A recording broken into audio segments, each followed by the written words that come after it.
Nós estamos começando mais um Caminhos da Gente. Sejam todos bem-vindos.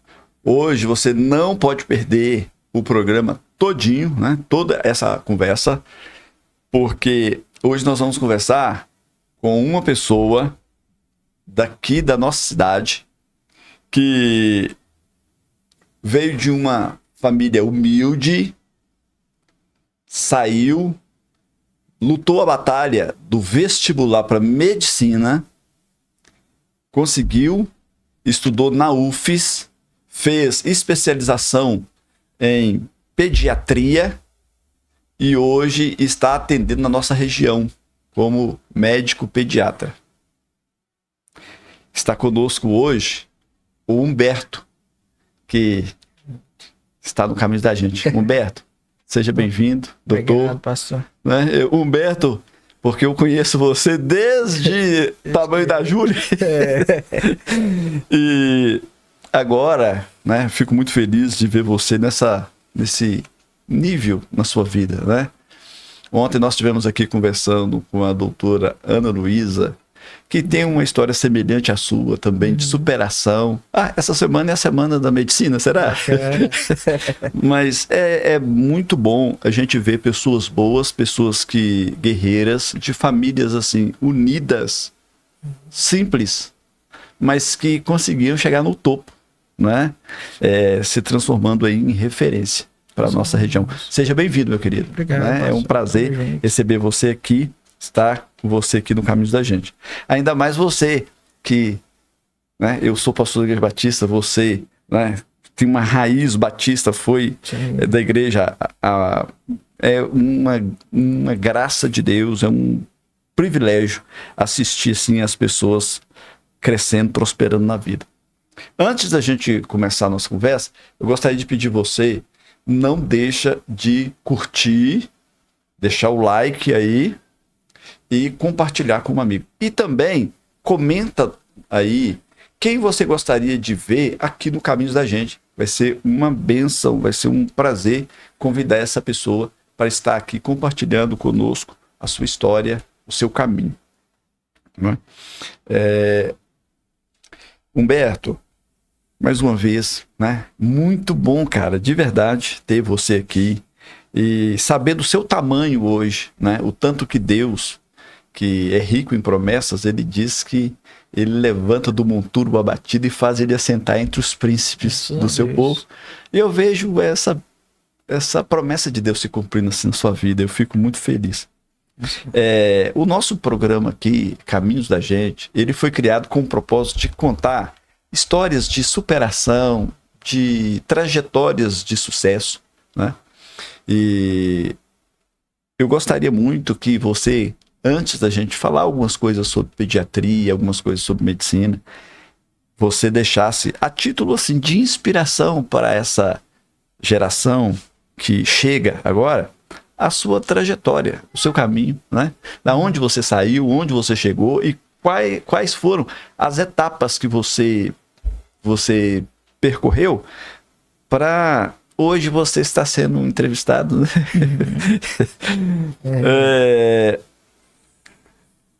Como foi a sua infância? Fala pra gente, né? Como foi a sua infância? Aqui, para as pessoas terem uma dimensão de como é possível, né?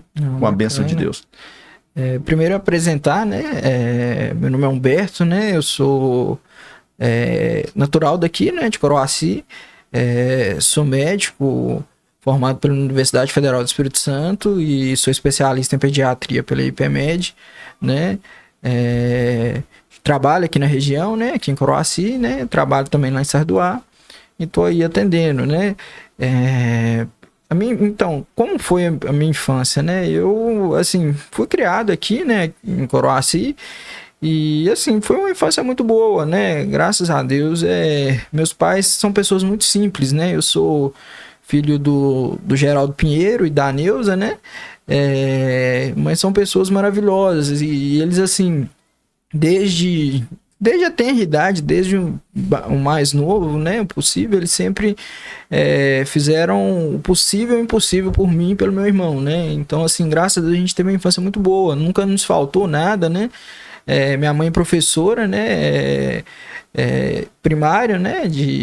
Até a 8ª série, ela deu aula, e meu irmão, no caso, o meu pai, né? Hoje funcionário público, né? Também já foi autônomo, né? E hoje funcionário público ainda, né? Minha mãe já é professora aposentada. E também hoje meu irmão jornalista, né? Lá em Brasília. E assim, a minha infância foi, como eu falei, foi muito boa. A gente criado aqui em Coroaci, né? Então, assim, sempre tive muitos amiguinhos aqui, né? Hoje alguns amigos até para a vida toda, né?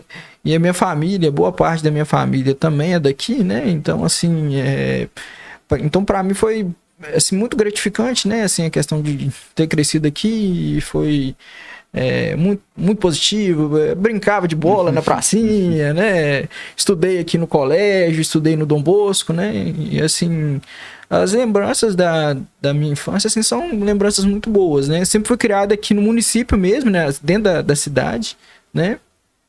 Então, isso aí graças a Deus foi... Humberto, eu me lembro, né? Porque, na verdade, assim, eu morava, um período da minha vida, eu cheguei a morar em frente à sua casa. Verdade. Inclusive, quando eu fui casar com a Verônica, os seus pais abriram a casa deles para os parentes, tanto da Verônica quanto da gente, tomar banho. Você lembra disso? Verdade, lembro. Nós tomamos banho lá na sua casa. Verdade. As pessoas, né, que vieram tomaram banho. Então, eu conheço. Assim, eu pergunto para você... Porque realmente toda árvore que é muito grande tem uma raiz bem profunda, né? Uma raiz bem forte. E quando a gente está falando de raiz, a gente está falando desse convívio na família. Sim. Dessa proteção, acompanhamento que a família proporciona para a criança e faz essa criança se transformar num adulto que tem potencial de alcançar o seu potencial máximo. Eu vejo isso em você. Né? Eu vejo isso na sua família, exatamente porque eu conheço desde sempre, desde que você era criança, os seus pais. Eu sei isso e é importante até frisar isso, porque a alma do canal é mostrar que pessoas humildes, mas abençoadas de Deus, têm a capacidade de alcançar o que tem de melhor. Não é? Então... as pessoas da região conhecem seu pai, sua mãe, e sabe o grande feito que é um casal como eles ter hoje um filho médico, especialista em pediatria, e um outro que é jornalista. Eu fico acompanhando ele nas redes sociais.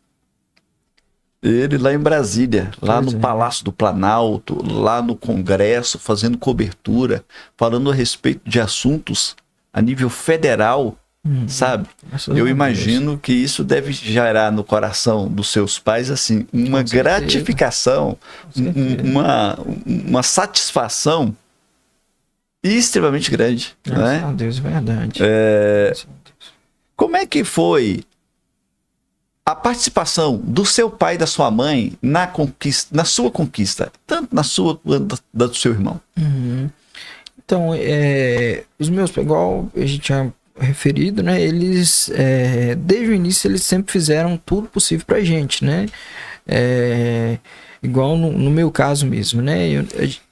Eu estudei na Universidade Federal, né? A gente não tinha condição de, por exemplo, estudar na universidade particular. Então, assim, mesmo assim, né? Mesmo sendo a Universidade Federal, é bem difícil, né? De passar e é bem difícil também da estadia, porque você imagina você sair de uma cidade que é Coroaci e você ir para uma cidade, geralmente alguma capital, para você estar estudando, né? Então, os meus pais, eles me ajudaram demais, né? Tanto na minha trajetória para ter ido para para estudar, tanto lá em Belo Horizonte, depois em Vitória, como também tive alguns parentes, né? Minha tia lá em Belo Horizonte, tia Geni, minha tia lá em Vitória, tia Regina, meu tio Elias, né? Também. Várias pessoas que, além dos meus pais, que me ajudaram muito, né, nessa conquista, mas assim, a gente fica até emocionado de falar, porque assim, eles fizeram realmente assim, de tudo mesmo. Na época que a gente foi estudar, tanto eu, mas o meu irmão, eles estavam construindo, né, na época, e assim, eles pararam de construir pra gente estudar. Então, assim, mesmo com toda a dificuldade, eles escolheram, não, depois a gente termina de construir, vamos estudar os meninos primeiro. Por mais que seja numa federal, ainda assim não é fácil, né? E mesmo assim eles pararam, mas Deus depois abençoou, deu tudo certo, né? Eles terminaram de construir. Mas tudo que foi possível, né? Eles fizeram pela gente, né? E assim, são duas pessoas incríveis, assim. Cada uma na sua peculiaridade, né? Mas tanto meu pai como minha mãe são pessoas assim, maravilhosas e me ajudaram muito. Não só nessa questão financeira, como também no apoio... no apoio também emocional de moral, tudo, né? Me deram todo o apoio, né, possível, sempre foram muito parceiros, né, graças a Deus. Na verdade, assim, eu como pastor, né, de vocês, assim, na época, eu me recordo muito bem, assim, tanto das orações que a gente fazia lá na igreja e também do sacrifício que era custear o apartamento. Sim. O apartamento tem uma coisa para pagar, condomínio, né? Condomínio do apartamento, transporte, mercado tudo e isso. uma vida. Sim. Né? Para que vocês assim tivessem a disponibilidade para se dedicar ao estudo, para conseguir Sim. a vaga. E depois de conseguir a vaga, estava conversando com a doutora ontem, ela me falando a respeito do grau de complexidade das disciplinas e da quantidade de conteúdo. Sim. Né? A quantidade de conteúdo que o médico ele obrigatoriamente tem que absorver para se formar. E isso gasta tempo, né? Gasta dedicação integral. E por trás, na retaguarda, você tinha o seu pai e sua mãe segurando a corda, né? Com bastante firmeza. Eu vejo a fidelidade, a graça de Deus que favorece aqueles que lutam, sabe? Aqueles que se sacrificam. Porque realmente é uma história muito bonita de superação, assim, que a gente vê na sua vida, na vida da sua família. Desculpa, assim, sabe? Sim. Você é o médico, né? Mas assim, o Júnior é o jornalista, mas eu consigo ver como ontem a gente estava conversando aqui, né? Mais uma vez eu me refiro à doutora Ana Luísa, os pais dela, né? Que para ela conseguir alcançar, tiveram assim a Zefina, o Rubinho também por trás, nos bastidores, assim, dando o maior apoio. Parabéns pela família. Obrigado. E eu não posso esquecer também, né, pastor, de falar do principal, né, que sempre foi Deus, né, que tanto na questão dos meus pais, como de mim também, né, que sempre foi tudo pra gente, foi Deus no caso, né, então tanto foi essa ajuda familiar também não seria possível também se não fosse Deus nas nossas vidas, né, então realmente só agradecer a Deus e assim, tudo que eu sou hoje, tudo que a gente vem conquistando, isso aí, tudo se deve a Deus e a minha família, assim, eu tive a oportunidade, né, de crescer num lar cristão, né, protestante, evangélico, né, e assim, graças a Deus meus pais sempre me criaram dentro da igreja e assim, isso me ajudou demais. E uma igreja muito abençoada, né?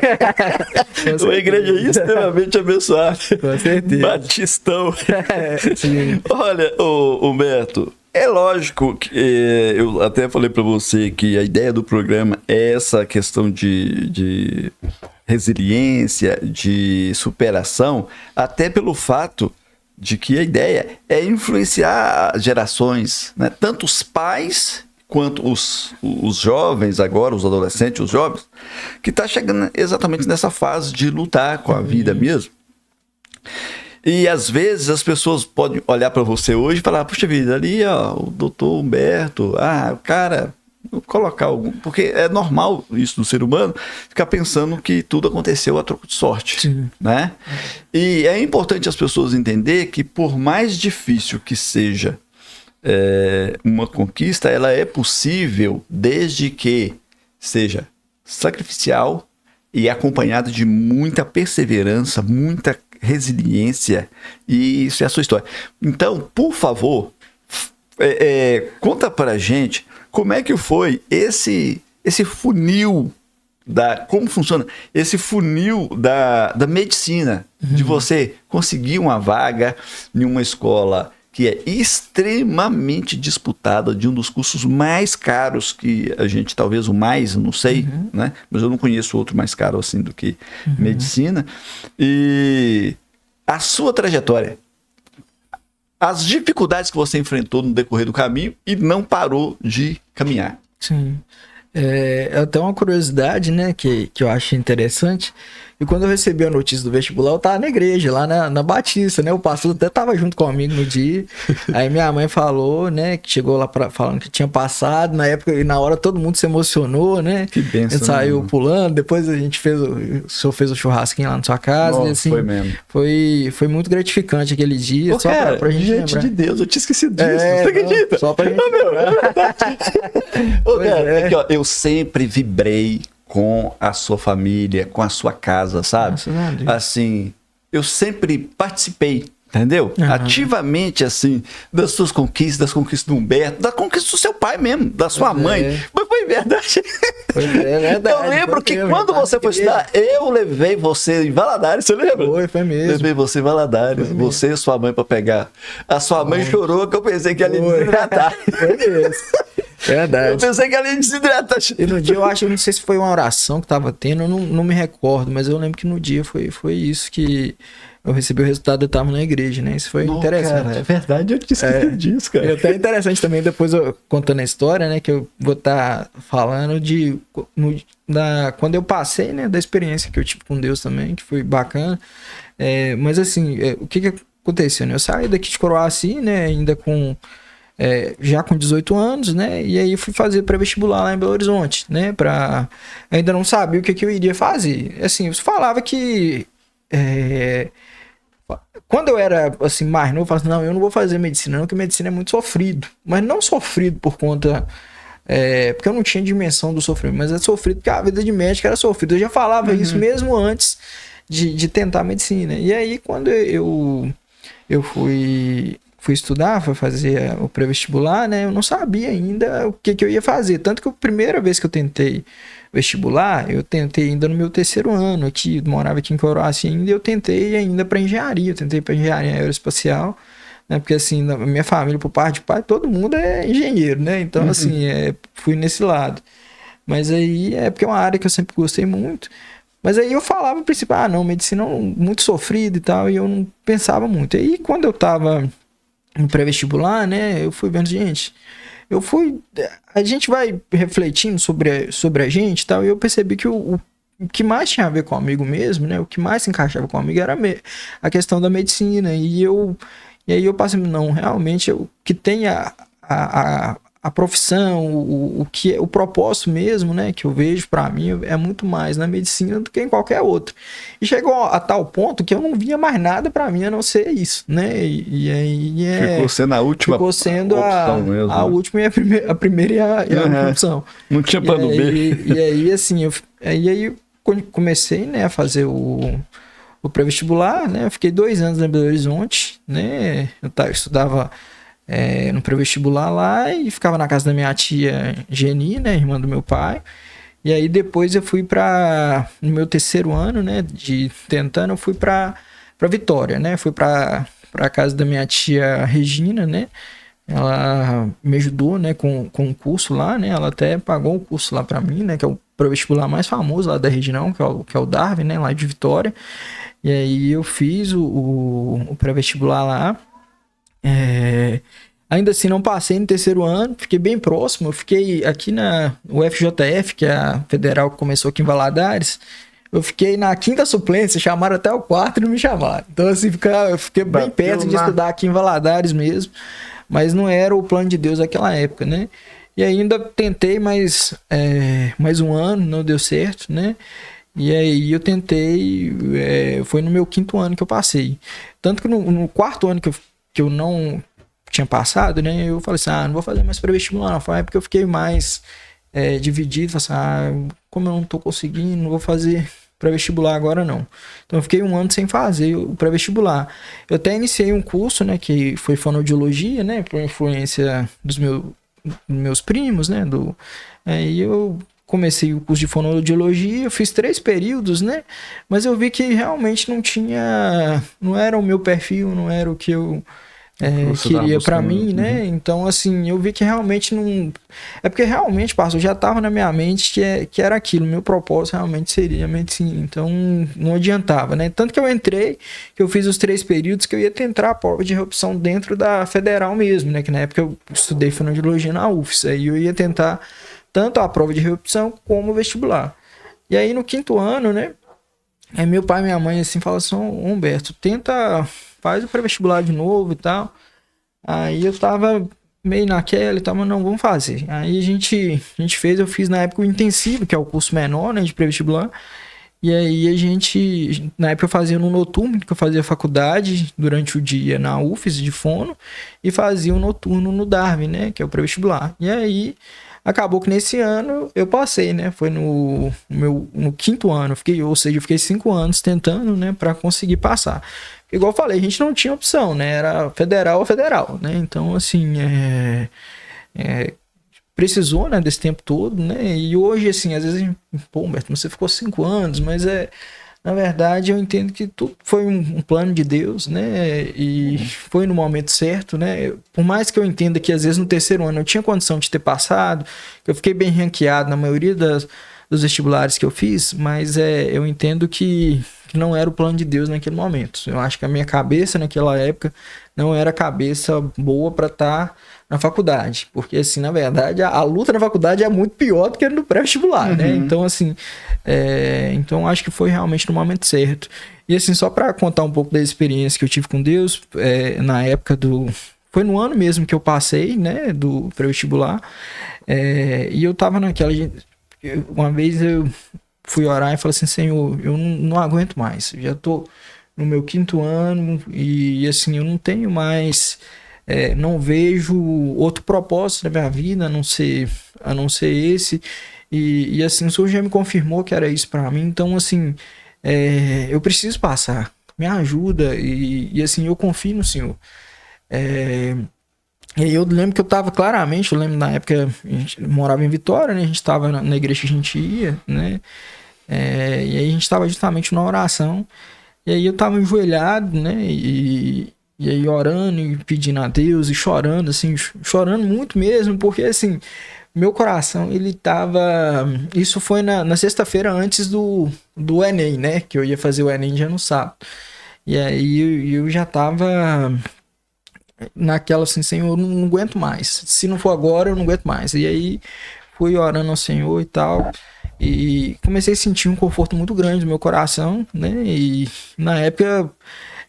assim, não sei, né? Tem muita gente que não vai acreditar, mas na época eu tive uma pequena visão, né? De Caleb, né? Deus veio a história de Caleb em frente aos portões de Hebron, né? De Kiriat Arba, né? Que ele conquista ali Hebron, que Caleb tem uma história bacana, que ele foi um dos 12 espias, né, que saiu da terra do Egito, e aí chegou lá na terra prometida, e ele foi um dos únicos que falou pro povo não desistir, que Deus estava com eles, e Deus abençoou que ele e Josué foram os únicos que chegaram, né, dentre os idosos, né, que chegaram na terra prometida, e Deus deu para ele posse. E aí tem um trecho que Caleb está em frente à terra prometida, que ele fala assim, hoje minha força é a mesma, até maior do que quando eu tinha 40 anos, quando Deus me fez a promessa. E eu me senti, naquele dia eu tive aquela visão, Deus falou comigo,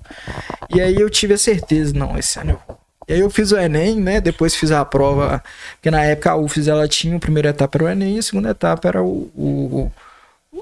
a prova escrita. E aí eu passei na prova, tanto no Enem como na prova escrita, né? Foi bem. E aí isso aí foi do pré-vestibular, né? Passei pra medicina. E assim, igual eu falei, tava na igreja, né? Quando eu recebi a notícia. Que benção, cara. E assim, foram as coisas coincidindo. Assim, você vê que tudo foi Deus, né? Na verdade. Em Humberto, mas é interessante a gente observar, assim, do ponto de vista bíblico, né? Uhum. E independente se as pessoas vão acreditar, muitas pessoas, talvez seus colegas médicos vão acreditar ou não, mas tem coisa que é absoluto, né? Tem coisa que é verdade. E a verdade, assim, é que Deus, ele cuida da vida da gente. E ele tem os processos de como fazer a gente chegar. Você estava falando com relação a 5 anos, 5 anos não é nada. Sim. Para de onde você saiu até onde você chegou. 5 anos não é nada. Uhum. Se fosse 10. É verdade. A única diferença é que quanto mais o tempo passa, mais vai enfraquecendo o fraco. Uhum. O fraco abandona. Verdade. Né? Agora, o que você relata pra gente aí é exatamente o foco de uma pessoa que vai vencer. Não, eu tenho é isso que eu vou dedicar a minha emoção, a minha mentalidade, o meu psiquismo, todas as minhas forças eu vou dedicar a isso sem nenhum plano B, nenhum plano substituto. E com o tempo e a perseverança e a garra, é difícil a pessoa não conseguir chegar onde ele está planejando. E essa história do povo de Israel que você se refere, você imagina que entre a promessa e essas pessoas que tiveram a resiliência, que tiveram a perseverança e que tiveram, a Bíblia diz que neles houveram um espírito diferente, né? De olhar e falar, vai dar certo. Não, vai conseguir, vou conseguir. Demorou de 40 a 45 anos, desde a promessa até eles tomar posse da terra, lá em Hebron. São gigantes, mas nós venceremos. Né? Nós vamos entrar e vamos com Deus à frente, vai ser. Cara, que história. Porque as pessoas ficam pensando que na luta, 5 anos, né? O que é que acontece dentro de 5 anos? Com a mente da gente, com as emoções da gente, com as determinações, né? Ou isso endurece e fica sólido, ou a pessoa acaba sendo vencido e desistindo, né? Mas graças a Deus encontrou em você perseverança. E claro que por trás, na retaguarda, tinha o seu pai, tinha sua mãe falando, não, cativa, pá, vamos pra frente. Não é verdade? Com certeza. Ué. E como você mesmo sabe, na época, toda uma igreja orando, esperando, meu Deus, não vai dar certo, abençoe esses meninos, meu Deus, tem misericórdia.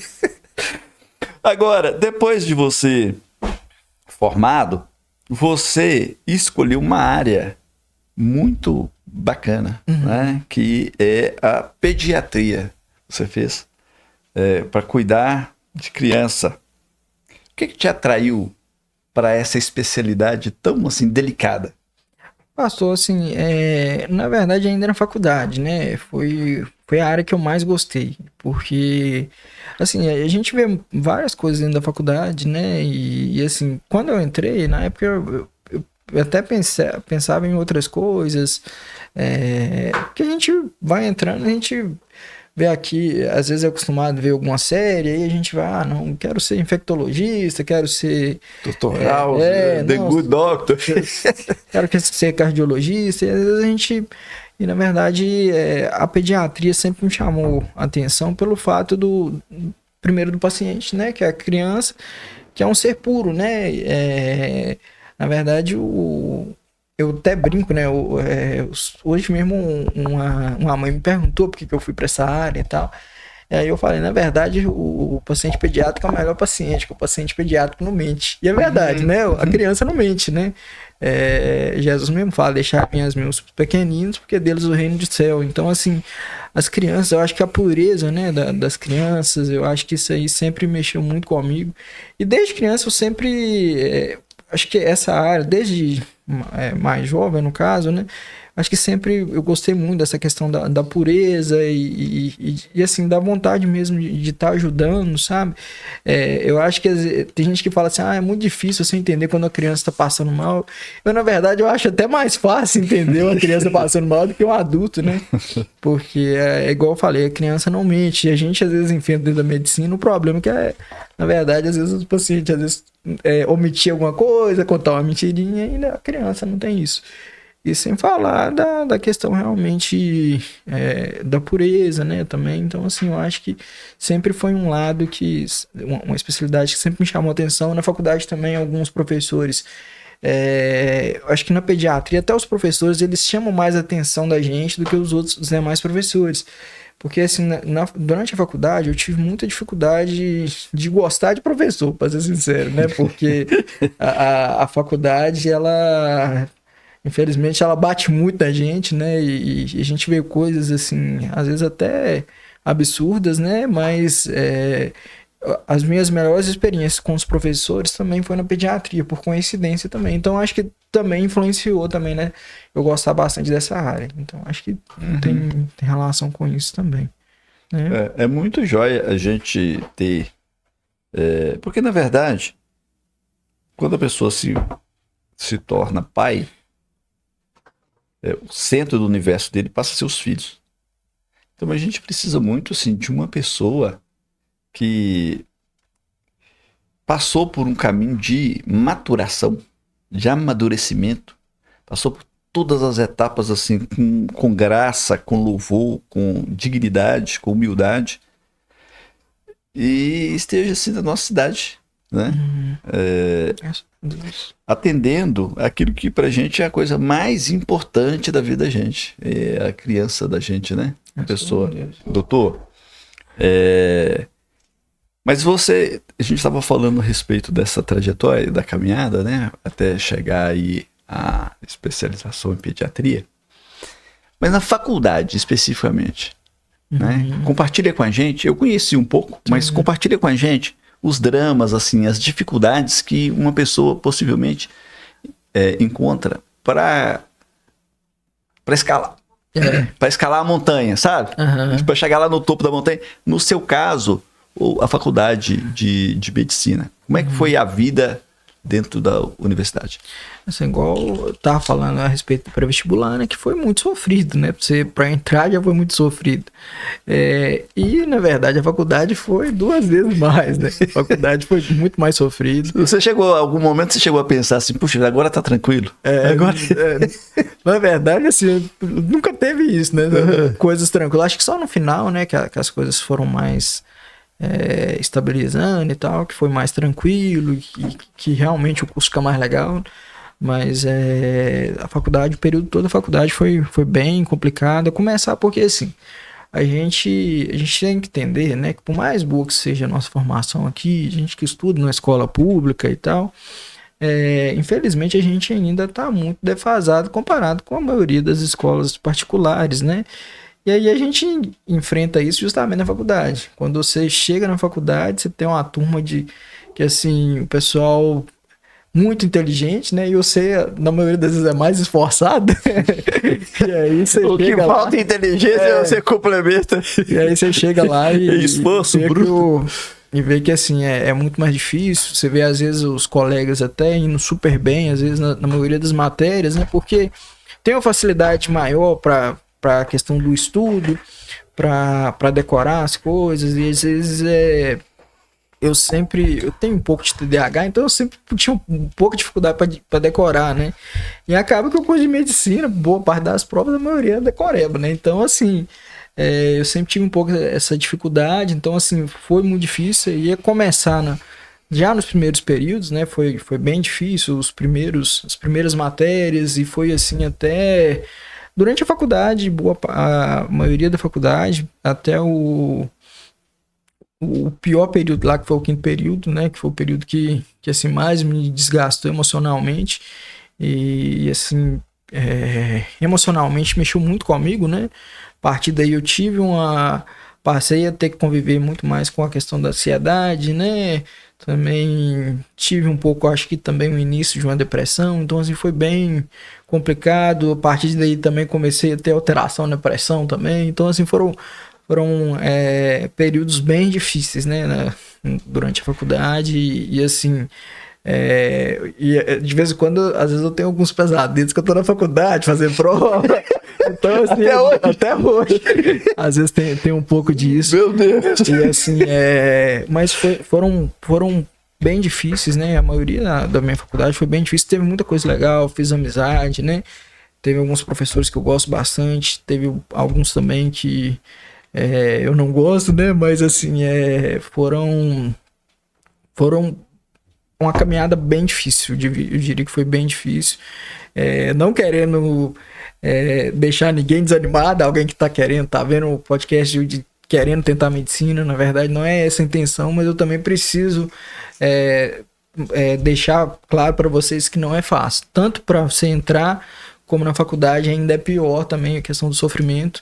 Eu vi coisas assim aterrorizantes de alguns professores falarem, né, e às vezes e que mexeram com questão do emocional, tanto do meu como da minha turma, né?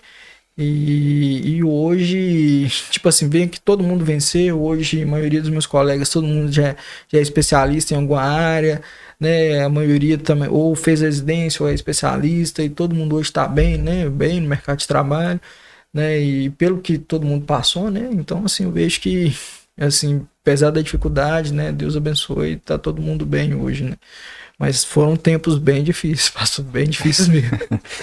Mas, na verdade, assim, a preocupação com as pessoas que nos assistem é a seguinte.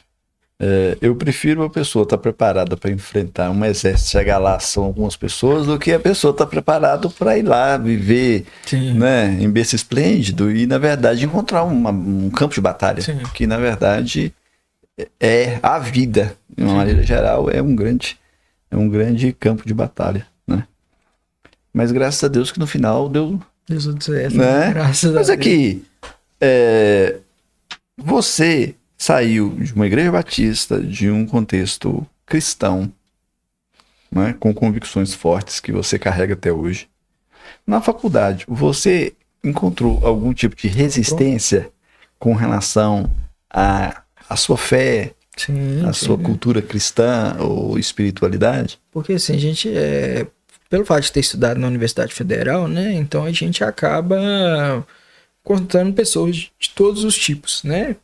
Dos mais variados tipos, das mais diversificadas personalidades, dos mais variados gostos, né? Tanto, inclusive sexuais também. Então, assim, e é um mundo totalmente diferente. A gente que vem de uma cidade igual Coroaci, né? Você sai, vai para uma capital, e aí você vai e começa uma Universidade Federal. Tipo assim, a mente da gente, que às vezes é um carocinho de feijão, e a gente, de repente... Então, assim, a gente acaba sendo influenciado e muito confrontado também. Porque, assim, a gente, igual, assim, né, pelo fato de ser cristão, né, a gente, graças a Deus, não sofre aquela perseguição, né, tão evidente, igual acontece, né, em muitos países, mas a gente sofre, às vezes, uma perseguição um pouco velada. Igual eu e alguns amigos, né, só pelo fato de a gente ser cristão, alguns colegas já, tipo assim, meio que tinham um pouco de preconceito com a gente, né? Então, assim, em teoria, que assim, a gente era meio que uma minoria, entendeu? Lá, né? Então, assim, a gente sofreu... não algo tão forte, mas a gente sofreu, assim, algum preconceitozinho, né? E Sim. O meu colega também ele era policial, então ele ainda sofreu ainda muito mais que eu ainda, né? Então, assim, a gente acaba, ainda mais pelo fato de ter estudado, escola pública, tudo isso a gente acaba sofrendo um pouquinho, mas, assim, foi bem velado, né? Mas mesmo assim, a gente acaba sendo confrontado. Sabe, eu te pergunto isso porque aconteceu agora esse incidente a nível mundial, que foi o assassinato do Charles Kirk, né? E o que a mídia fala, que me parece ser verdade, é que o rapaz que acabou atirando nele tinha uma família cristã, nasceu né, o pai dele é um militar Uhum. extremamente conservador, cristão, foi para a faculdade, chegou lá, mudou completamente a sua cosmovisão Uhum. e acabou atirando numa outra pessoa. Sim. E isso, eu, como pastor, eu já até fiz assim, vários cultos lá na igreja, cultos para estudantes. Uhum. É uma maneira de preparar o estudante para aquilo que ele vai enfrentar quando ele sair daquele gueto evangélico Sim, que sim. a igreja acaba se transformando, né, naquele grupo, naquela Sim. bolha. Sim, é A igual a gente fala, uma bolha mesmo, né? Aham. A pessoa está preparada para ser exposta à crítica extremamente. E é uma crítica assim, você está falando com o seu professor, que é uma autoridade. Não é somente o cara é seu professor, você já o reconhece como uma pessoa que é autoridade naquela área que ele está falando. Então, tudo que ele fala parece ser verdade, né? Já é tido como verdade. Então, para o jovem é muito difícil, né? Ele se manter-se assim, a sua cultura, a sua espiritualidade, a sua fé sendo confrontado recorrentemente por pessoas assim que... Sim. E assim, é claro que a gente também aprende muito também com as diferenças também, né? A gente também tem que entender que às vezes a gente precisa conviver também com as diferenças para a gente entender muita coisa. Sim, Igual a gente como médico mesmo, né? Você vai atender gente de todos os tipos, de todos os credos, de todos opções, né? Então, assim, é importante esse convívio também para a gente passar, porque assim, igual o senhor mesmo falou, às vezes a gente vive numa bolha, e às vezes, por viver numa bolha também, às vezes a gente não vê, às vezes, o diferente, né, como algo positivo. E também eles têm muita coisa positiva, mas assim, principalmente por parte de colegas, né, às vezes a gente sofria um pouco de preconceitos, mas isso aí é normal, né? Na verdade. Então, assim, isso geralmente é só nos primeiros períodos, depois todo mundo vê que todo mundo vai sofrendo igual, então e a vida, todo mundo... Né? Então, foi isso, né? Doutor Humberto, eu gostaria agora da gente passar por... Você respondesse para mim algumas coisas, por favor, compartilhasse um pouco do seu conhecimento no sentido de ajudar a milhares de pais e mães, né? Assim, com o conhecimento que a duras penas você adquiriu aí. Né? Eu tenho 2 filhos, né? O Amintas, que está aqui, que é o nosso cameraman. Né, Amintas? Depois o Amintas vai aparecer aqui para todo mundo ver ele. Vem cá, filho. Tá aí, olha, o nosso cameraman. E a Júlia, né?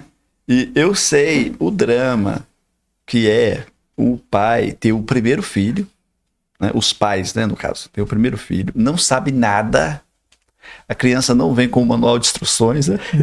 Pra gente ir lá e examinar para ver como é que funciona. Qual é os dramas dessa fase? Eu queria especificar assim, os erros que os pais cometem quando o filho está com febre, o seu bebê está com febre. Qual que é a atitude correta? Então, isso é interessante que assim, a febre todo mundo vai passar, né? Então é uma coisa que é bem importante, né? E é legal a gente estar falando. E assim, uma das coisas que a gente percebe, principalmente de erros, é que assim, o menino tá com febre, às vezes os pais agasalham mais a criança, e aí a temperatura da criança aumenta, né? Então, assim, o ideal, né, a criança tá com febre, né, é diminuir a questão dos agasalhos, né, deixar ela com a roupinha mais fresquinha, né, pode dar um banho frio, ajuda também, né, a questão do banho frio, ela ajuda muito e tem muitos estudos, né, que comprovam. Você pode também fazer uma compressinha com água gelada, né, ou com álcool, colocar debaixo dos bracinhos, também ajuda bastante. E também a questão de também tá olhando, né, também a questão da temperatura, é sempre importante estar olhando, né, a temperatura e procurar o médico, né? Assim, a questão de automedicar, né? A gente fala, não, se você tiver em casa, né? Às vezes, principalmente dependendo do horário, se você tiver um remedinho, né? Tem que, e a criança tiver o costume de estar usando, você pode estar usando, né? Igual o caso de um paracetamol, um dipirona, um ibuprofeno, né? Se a casa a criança já tiver costume, não tiver alergia, você pode estar usando, né? Depois você pode estar procurando um plantonista até para diminuir a febre. Mas os principais coisas que pode estar fazendo antes de medicar, a princípio, é a questão do banho, né? O banho frio e as compressas, né? Que ajudam bastante de água gelada, que ajuda bastante também. Né? É uma coisa simples, mas que isso aí ajuda muito. Contra-intuitivo. Com É certeza. contra-intuitivo. Porque você, como médico, deve ter ouvido demais, porque eu é a minha área, eu ouço sempre os antigos, né? A expressão, os antigos falavam. Sim, e sim. na verdade, eu me lembro que quando eu tinha febre, a minha mãe me enchia de cobertor. Sim, não, porque eu tava sentindo frio. Aí, né, até por dó, acaba por não dar um banho frio, não usar né, esse método que você está dizendo. E ajuda muito, né? Exatamente, pelo medo. Sim. Ou não pelo medo, é pela dó. A criança já está sentindo frio, está tremendo, tadinho. Você vai lá e coloca ele. Não, né? Mas é tão importante a gente ouvir o especialista, a gente procurar o especialista, né? Que tira uns mitos da mente da gente. E sempre é igual assim, a questão aí vai estar ajudando, né, na febre, mas sempre depois está procurando a ajuda médica, porque assim, a febre é um sinal de alguma coisa, né, de alguma inflamação, de alguma infecção, né, que está acontecendo e precisa de um acompanhamento, né, para ver o que está acontecendo ali com a criança. Então, assim, mesmo com esses cuidados, né, não deixar de procurar a assistência, porque isso aí pode estar prolongando, né? Então, assim, o ideal é sempre estar procurando depois o médico, né? Porque, na verdade, não está com febre à toa, né? Exatamente, né? A febre é um sinal, né? É o seu corpo tentando combater alguma coisa, né? A gente sempre tende a falar que a febre é uma coisa ruim, mas na verdade não. A febre é como se o seu sistema imune estivesse combatendo ou alguma infecção, né? Ou alguma coisa, e ali o seu corpo reage daquela forma. Ele está aumentando a temperatura, às vezes, para matar um micro-organismo ou para se defender de alguma forma, entendeu? E aí a gente sempre interpreta como algo ruim, mas na verdade não, né? Mas... então, desse ponto de vista aí, eu como estudante de filosofia, né? Como não vou me auto-titular filósofo, né? Mas eu cursei filosofia.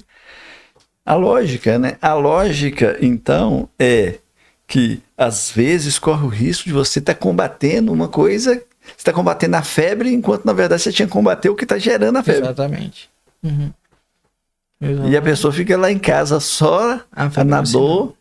Só que, por exemplo, a febre alta, né? A febre muito alta, ela no caso já não é benéfica, né? Não que a febre seja benéfica, né? Na verdade, a febre é um sinal.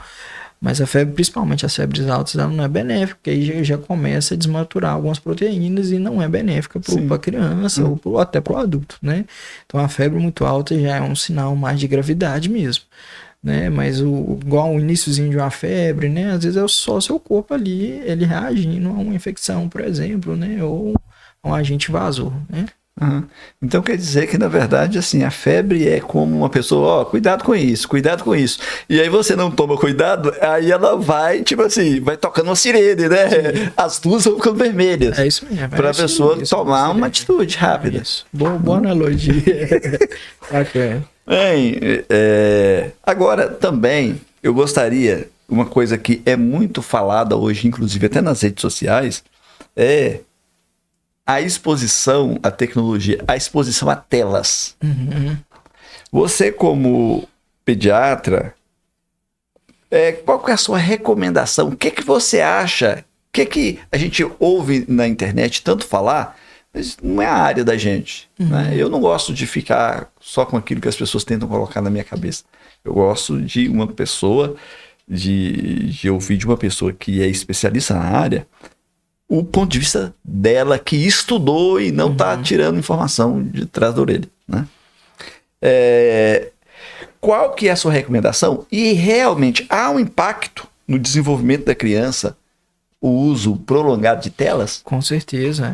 Já tem muitos estudos hoje, né, que referem sobre a questão das telas. E a tela, ela tem uma das coisas, né, que ela... São várias coisas, né, que ela acaba interferindo na criança, né, no seu desenvolvimento psíquico, né, também, né, ajuda.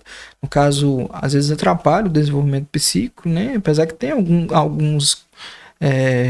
algumas telas, alguns desenhos, algumas coisas que são bons, né, mas a maioria, às vezes, tem estímulos demais que acabam não sendo bons e acabam estimulando de forma errada, né, não errada de certa forma, mas assim, acaba estimulando demais a questão das crianças, acaba atrapalhando no sono, tanto as crianças mais novinhas como as crianças mais velhas, porque ali é como se o cérebro estivesse entendendo que a questão principalmente da claridade, né? Como se o cérebro estivesse entendendo que está claro que é dia, e ali a criança, em vez de entender que está na hora de dormir, ela vai continuar ali no celular e o ciclo, né, de sono dela vai ter alguma alteração, pode atrapalhar.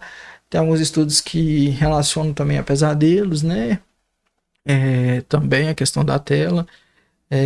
Também a questão de problemas visuais, né? Da questão principalmente de miopia, né? De estar muito ligado, vários estudos também ligados tanto à miopia como à hipermetropia, mas mais ligado à miopia também, né?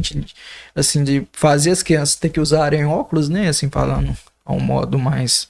para todo mundo entender. Então, assim, o uso prolongado de telas ajuda também nessa área de atrapalhar um pouco a visão, né, das crianças, atrapalha também na questão do convívio, na interação com outros coleguinhas, na interação com os pais, né? Sem falar que, assim, principalmente a questão de telas não supervisionadas, não dá para, às vezes, os pais ter o controle naquilo que está passando, porque tem coisas que estão passando ali que, às vezes, não é indicativo para aquela faixa etária, tem coisas que está passando ali que, de repente, não é adequado para o seu filho, principalmente para algumas pessoas que têm alguma fé, principalmente na questão da fé, né, pode estar atrapalhando sim também. Então a tela, ela é algo bom, mas também hoje tem tido muito mais benefícios para as crianças. Assim, eu acho que assim, saber usar, né, é o ideal, porque na verdade hoje, pelo fato de não saber usar, né, então tem tido muitos malefícios mesmo para as crianças. E muita relação com algumas outras doenças, igual eu falei, tanto de problemas psíquicos, né? Tanto questão de ansiedade, depressão, tudo relacionado à tela também. Então, assim, são vários estudos que mostram variados tipos de doenças relacionadas à tela. Então, assim, é uma coisa que hoje a gente tem que tomar um certo cuidado, né? Uhum. Os pais têm que tomar um cuidado tanto na primeira infância como nas crianças, à medida que o o escolar, né, também, todas essas fases, né, a tela tem tido uma importância que é importante a gente tá ligado nisso daí, porque isso aí atrapalha muito as crianças, né? Atrapalha o foco, né? Atrapalha o foco também, né? Incapaz de... Assim, são variadas coisas, isso. Uhum. São, igual na questão do TDAH, tende a aumentar também, né, a questão do TDAH. E assim, são várias coisas mesmo, né? Que hoje a tela tem sido um problema mesmo para a maioria das crianças. Eu acho interessante o seguinte: tem o ditado dos antigos, né?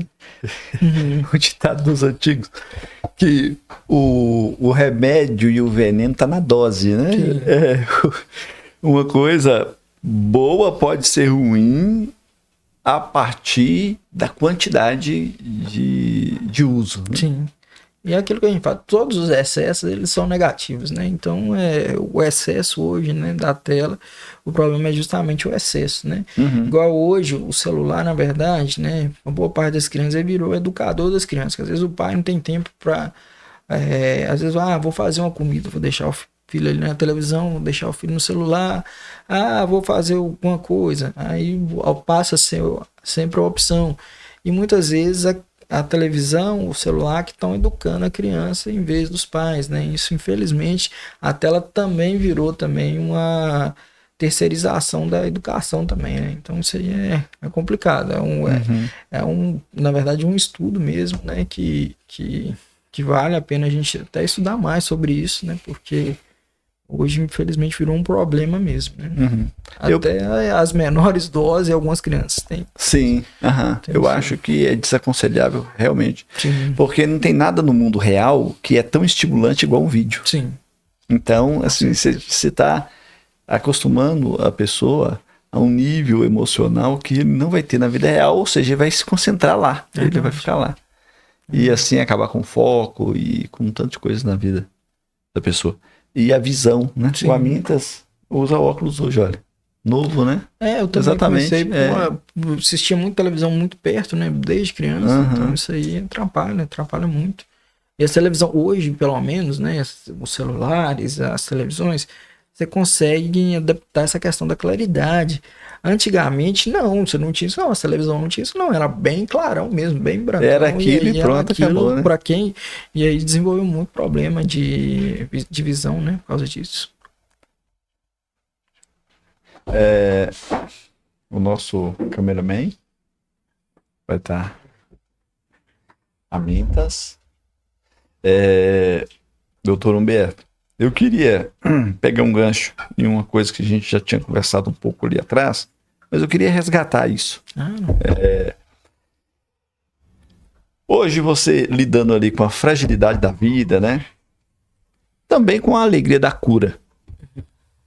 Como a sua fé, de que maneira a sua fé te ajuda a ter equilíbrio nessas áreas específicas, nesses momentos específicos na vida daí dos pais, das crianças, dos pacientes de uma maneira geral, e te equilibra e te ajuda a ser um médico mais compassivo, a tratar com as crianças e a família dessa criança? Como a fé te ajuda nisso? Então, pastor, é igual eu falei, né? Deus, graças a Deus, assim, Deus é tudo pra mim, né? E Ele, assim, é minha inspiração, né, pra tudo. Então, a minha fé, ela, sem dúvida, é o que me ajuda e me impulsiona, inclusive, na minha profissão, né? Dentro, assim, que a gente, por mais que a gente seja médico, né? A gente tem a mente científica, né? A gente também, principalmente a gente que é cristão, a fé é muito importante, nos ajuda muito, né?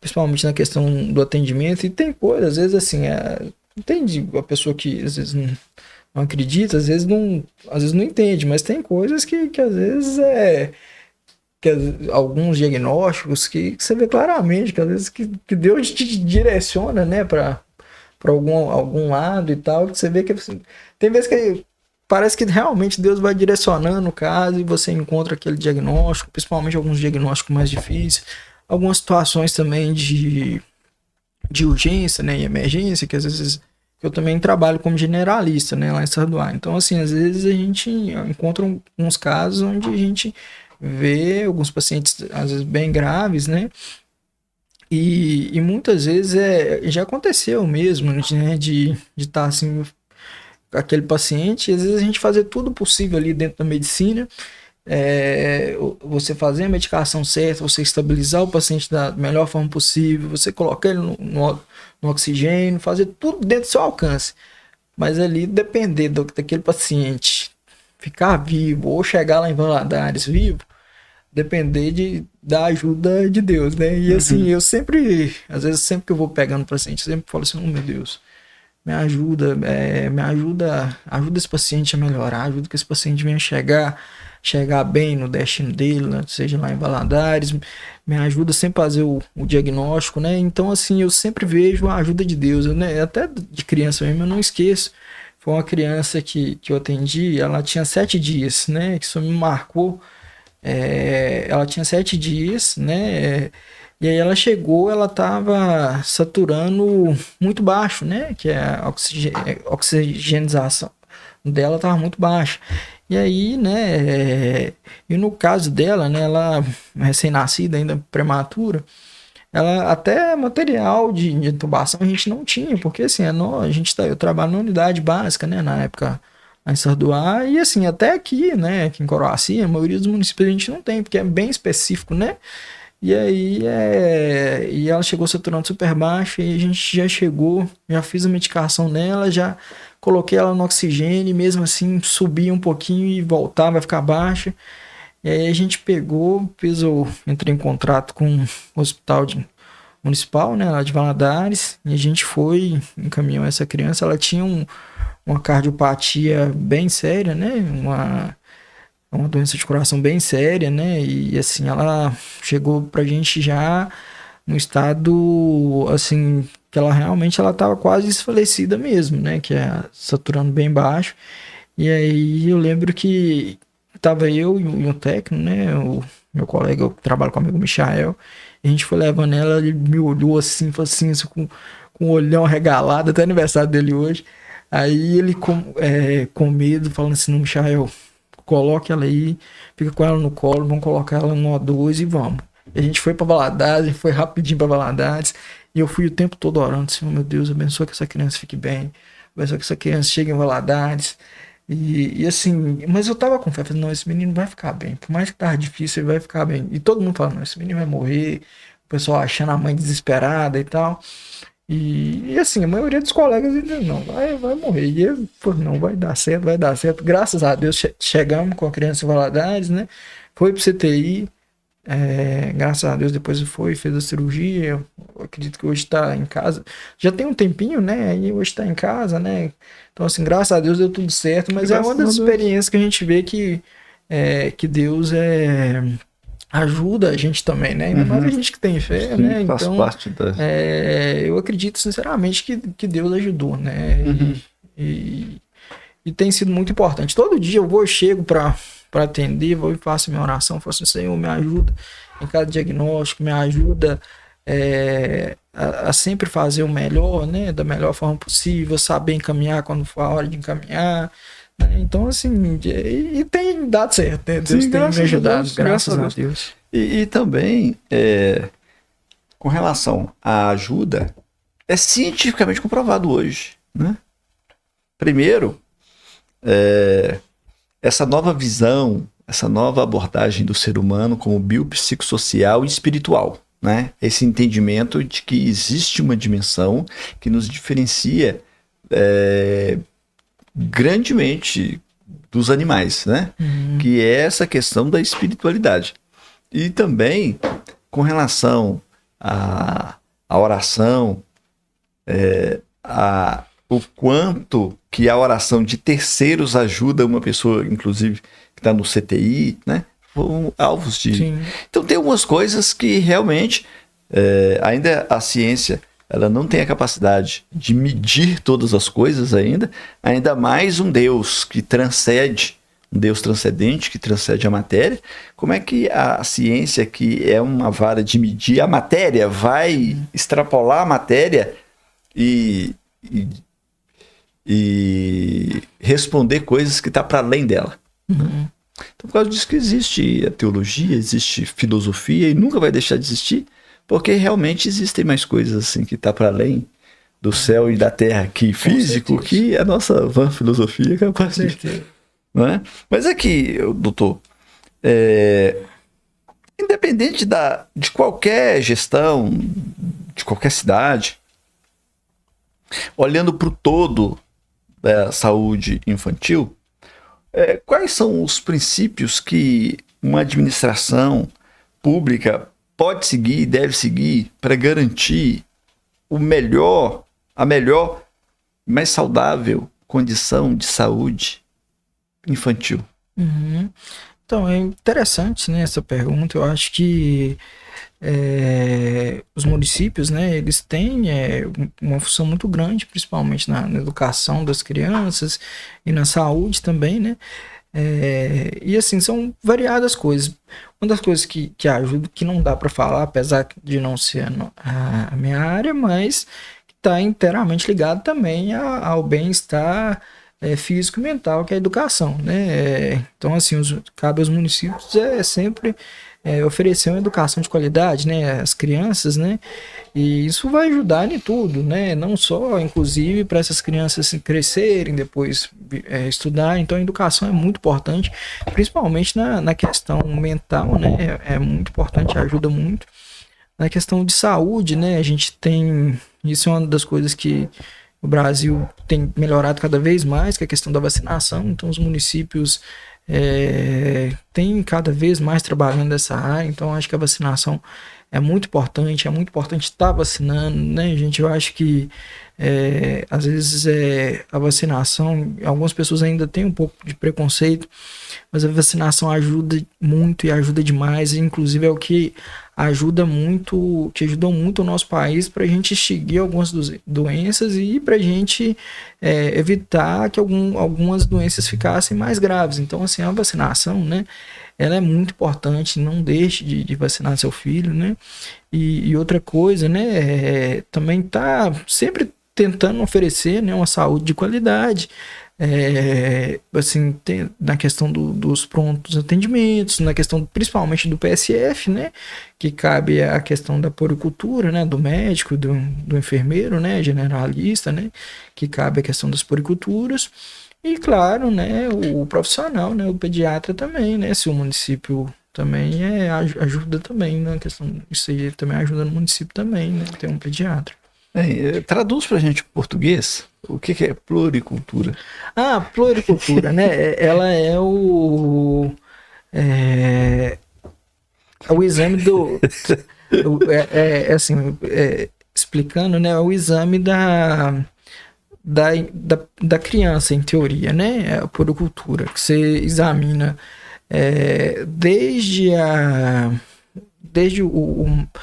todos os dados, né, da criança, né, a questão de crescimento, peso, o desenvolvimento neuropsicomotor, né, então você avalia todas as áreas da criança, né, e você começa desde a primeira infância, desde o recém-nascido, né, até a adolescência, né, então a puericultura vai desde da primeira infância até a adolescência, né, porque, assim, isso aí a pediatria, né, trabalha mais, principalmente essa questão da puericultura, mas também é feito também nos PSFs, né, que é as unidades de saúde básica, né, que também é feito, né, e isso ajuda muito, né. E também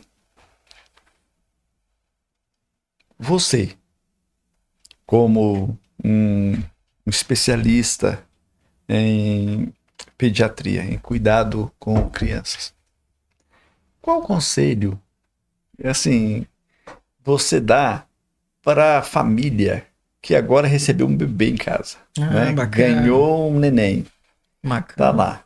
Porque quando o Amintas nasceu, eu era um peixe fora d'água, sabe? Uhum. Com uma criança que estava lá que é totalmente dependente. Eu acordava de noite e ia ver se ele estava respirando. Eu pensei que isso era uma coisa... Eu conheço muitas pessoas que faziam a mesma coisa. Sabe? O bebê estava quietinho lá. Todos os pais tem isso. Ele vai lá para ver. Não, tá tudo bem. Acordava e ia lá conferir, sabe? Porque realmente é uma fase que muitas vezes não é a criança que está precisando de... Não é a criança que está precisando de cuidados médicos. Sim, ajudar os pais. Eu vou até contar para vocês aqui uma vez que a Verônica, ela estava assistindo, foi quando a Eichla, aquela cantora, o filho dela morreu, veio a falecer infelizmente, com 16 anos de idade, de meningite, né? A infecção da meninge, não é isso? Sim, sim. Aí, coincidentemente, ela conversou com a Edneia, né? A doutora Edneia, bioquímica ali de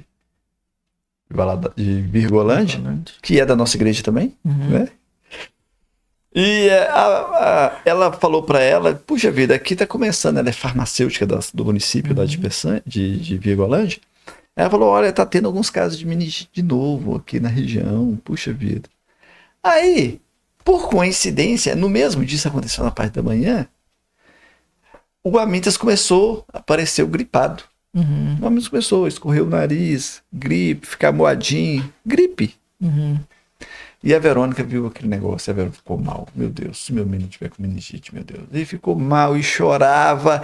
E vou levar no médico. E eu falava, Verônica, para que não vamos ocupar o médico, Verônica? Ocupar o pessoal do procedimento lá. O menino tá gripado, gente. É só gripe. Não, mas se não for. E aí chorava, porque a morte do adolescente mexeu com ela demais. Aí ela foi e caçou na internet, no Google, sintomas, né? De meningite. E aí ela viu e falou, puxa vida, pode ser. Pode ser. Pois é. E, Verônica, eu não sou médico, mas não é. Não é, porque eu tô vendo esse menino tá gripado. Ele começou a gripar, começou a escorrer o nariz, ele tá gripado, uma febrezinha pouca. Tava naquele estado febrílico, né? Aí depois eu pensei, puxa vida, o Amintas não precisa de médico, mas a Verônica precisa.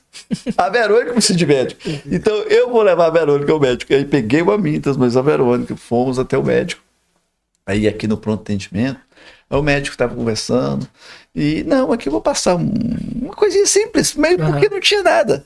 Para ir para casa novamente. Aí, para mim, acabar de vez com qualquer tipo de mal entendido, e eu perguntei para ele, doutor, eu fiz uma consulta antes de vir para cá, né, porque eu pesquisei o Dr. Google.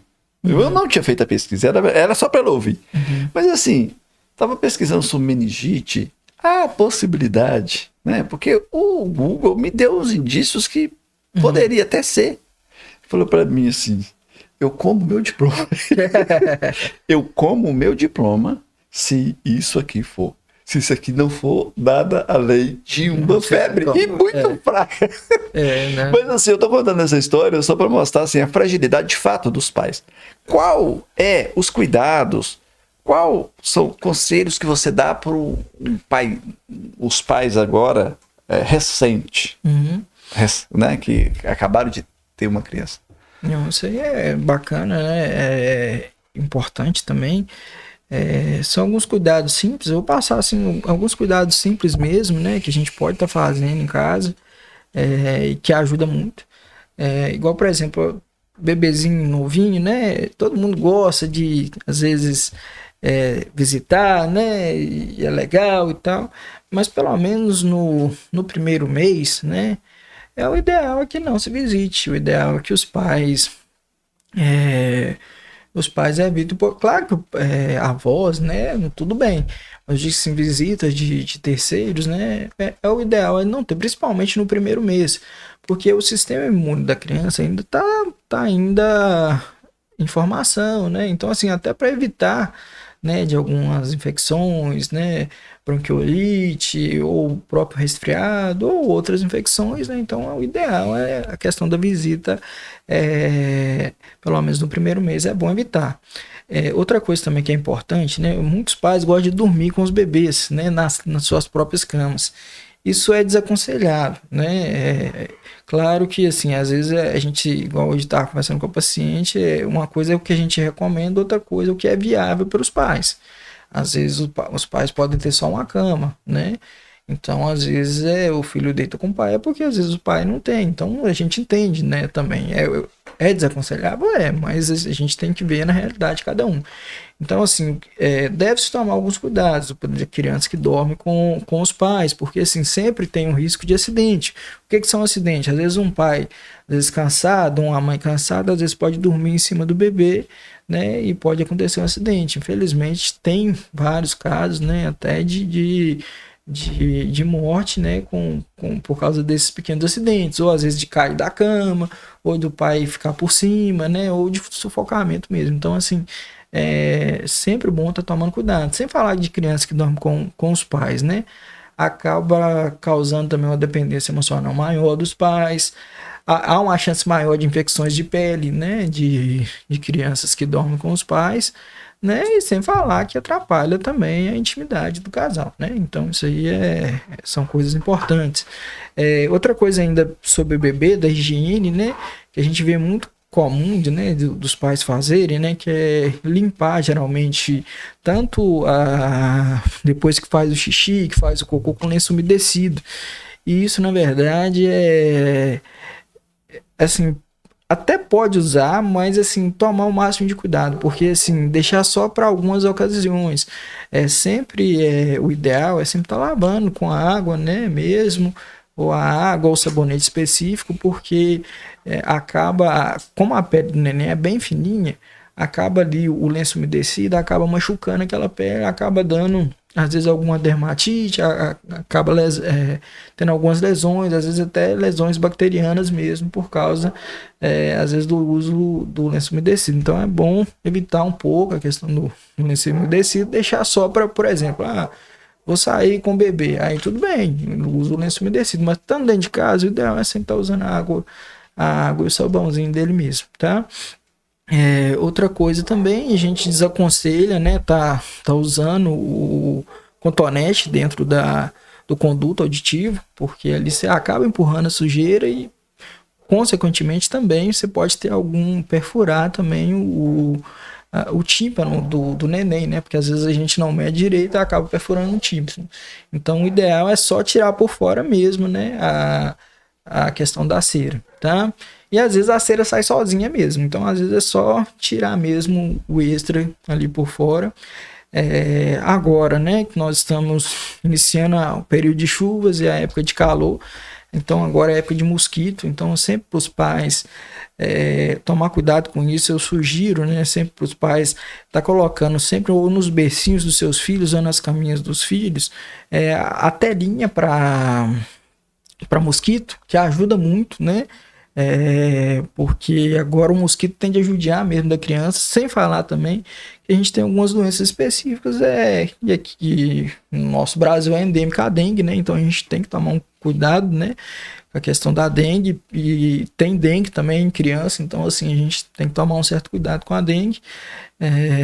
Também sempre tá tomando cuidado com as doenças gripais, que elas não são só época de frio, né? As doenças gripais sempre estão aí, né? Às vezes uma época de chuva, sempre os resfriados também estão sempre comuns. Então, uma coisa que ajuda sempre é a lavagem nasal. Então, eu sempre aconselho os pais a lavagem nasal, mesmo quando o filho não está gripadinho. Às vezes o filho estando bem, é bom estar fazendo a lavagem nasal, que isso aí ajuda, inclusive, a não gripar. Mas, assim, são coisas mais básicas, mas que ajudam geralmente no bem-estar das crianças aí, né? E para as crianças aqui da nossa região, eu também sugiro, né? Eu não sei se o profissional ele aconselha também o mesmo cuidado, é ter um pediatra que gosta de criança, e que é bem informado e que se importa com gente. Não, com certeza.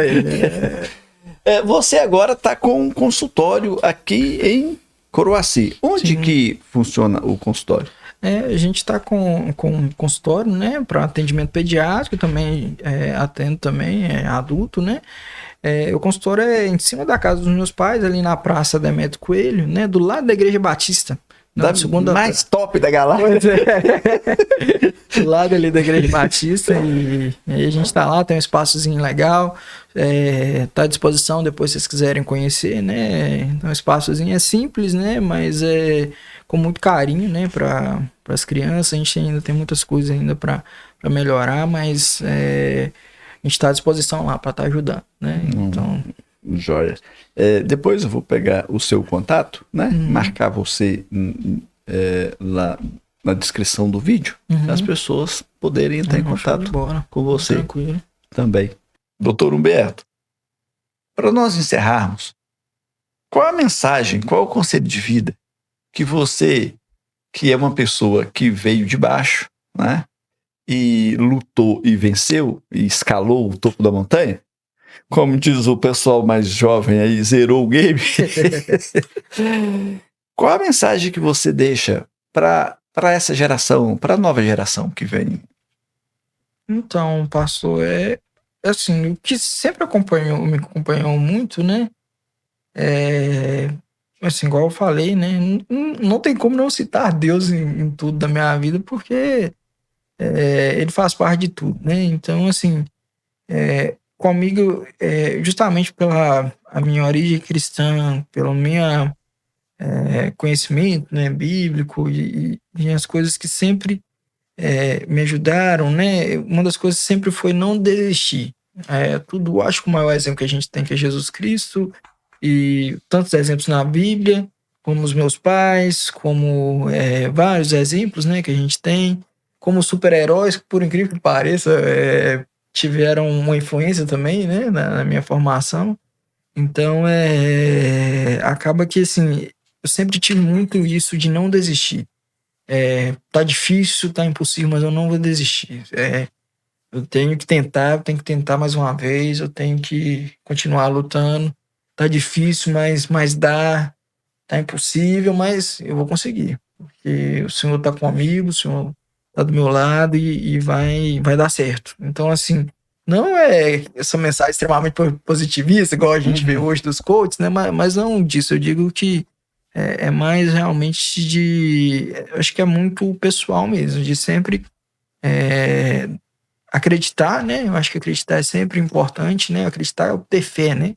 Ter fé tanto em Deus como que é possível também, né? Você alcançar as coisas, né? E nunca desistir, né? Eu acho que isso aí é importante.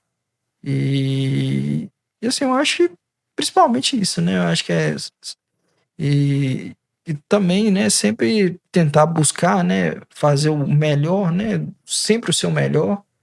Eu acho que assim, quando a gente faz o melhor da gente, quando a gente é esforçado, né? Muitas vezes a gente consegue as coisas da gente no esforço, na dedicação, né? E porque quando a gente é esforçado, Deus também ele abençoa, né? Diz aquele ditado, né? Deus abençoa quem cedo madruga, né? Então tem isso também, né? Eu acho que o esforço também é muito importante, né? Acho que é isso aí. Entendi. Muito bem. E, na verdade, quando você estuda, assim, lideranças, a grande característica é a perseverança. Sim. Sem perseverar, ninguém vai conseguir fazer nada. E claro, né, pastor? Buscar a Deus, né? Assistir todas as coisas, Com né? certeza. Com certeza, eu acho que é o principal, né? Deus Com certeza. é mais importante, né? E a gente observa Davi, a gente observa Josué, como você citou, né? Moisés, todos os homens que têm os seus nomes escritos na história, enfrentaram desafios e continuaram acreditando que Deus é poderoso o suficiente e amoroso o suficiente, misericordioso o suficiente para dar o sucesso. E é isso que eu consigo ler na sua história, né? E da sua família. Doutor, muito obrigado por ter feito do seu caminho um caminho da gente.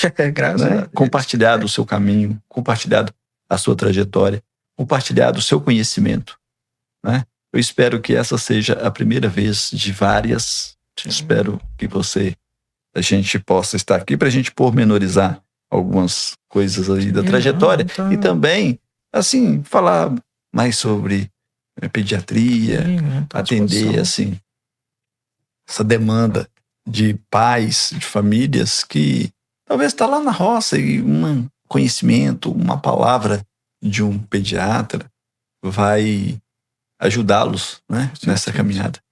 Muito obrigado. Deus abençoe você ricamente. Tamo junto, pastor. Gente, eu gostaria de pedir você, não deixa de curtir, não deixa de comentar aí qual a pessoa que você gostaria de ver aqui no Caminhos da Gente e de comentar aí um parabéns para o nosso entrevistado, né, da vez, Dr. Humberto, e fazer uma menção aí pro pai e a mãe que lutaram, né, para ver a vitória do filho. Ou seja, comenta aí a impressão que você teve dessa entrevista. Não deixe de se inscrever. Se você nos encontrou, se inscreva no canal. Toda semana nós temos aqui entrevistas de superação, de resiliência, de sucesso, né? Que são caminhos que se transformam em caminhos da gente. Deus abençoe.